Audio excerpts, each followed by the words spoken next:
Well, after a string of shootings involving young people in Albany, city leaders are calling for action. That's right. Tonight, CBS 6's Brianna Supardi speaking with a youth strategist and a violence prevention group to hear what can be done to steer youth away from trouble. So she is live in Albany for us. Hi there, Bree. Can you tell us what's going on?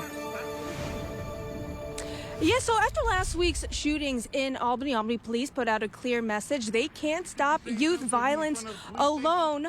That's where groups, sorry about that. That's where groups like SNUG come in to mediate disputes before they turn into violence.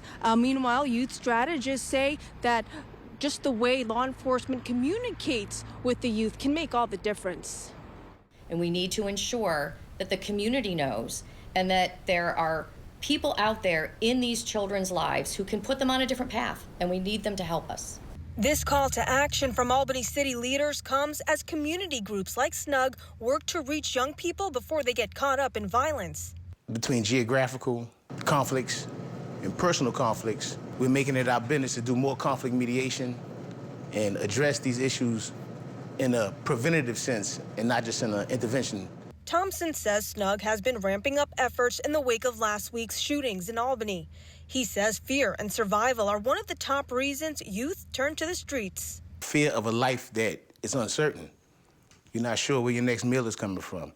You're not sure if it's going to be heat on when you come into the house.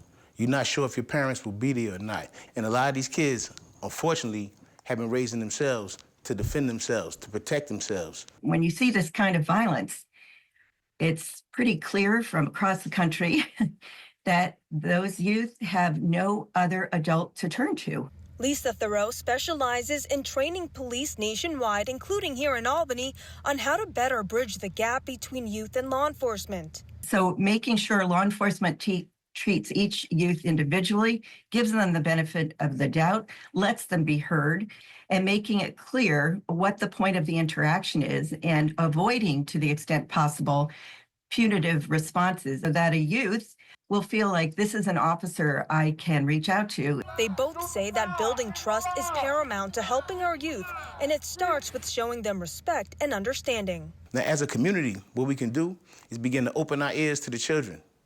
We can begin to open our eyes, not to just what they're doing, but why are they doing it?